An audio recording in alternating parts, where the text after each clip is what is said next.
আজকের দুপুরের রেসিপি হলো টমেটো চিকেন।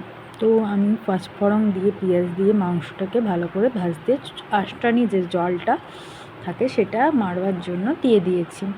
তো দেওয়ার পরে আপনাদেরকে প্রথমে জানাই আমার ফেসবুকে স্বাগতম, এবং যারা ভিডিওটা দেখছেন তাদের যদি ভালো লাগে একটা লাইক একটা কমেন্ট করবেন।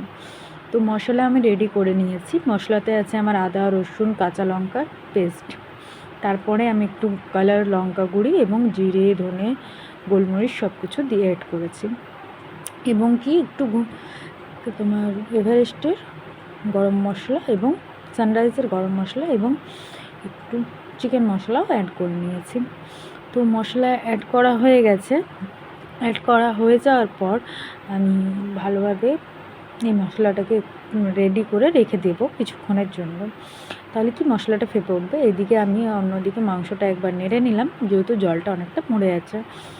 তো নেড়ে নেওয়ার পরে আমি এর মধ্যে অ্যাড করব টমেটো, যেটা আমি টমেটোটা অ্যাড করে দিলাম।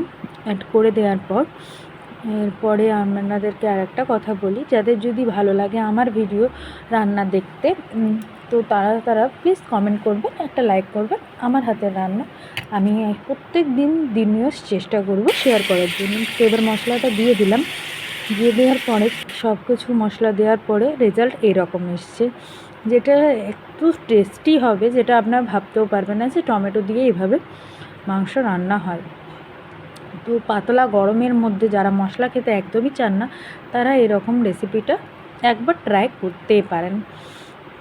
আশা করি আপনাদের খুব ভালো লাগবে। আরও যদি কেউ গরমের মধ্যে হালকা মশলা পাতলা দিয়ে কিন্তু দেখতে লাজবাব হয় সেরকম রেসিপি চাইলে আমাকে কমেন্ট করবেন। তো আমার মাংস এদিকে কষানো হচ্ছে। আর আপনাদেরকে আরেকটা কথা জানাই, ধন্যবাদ আমার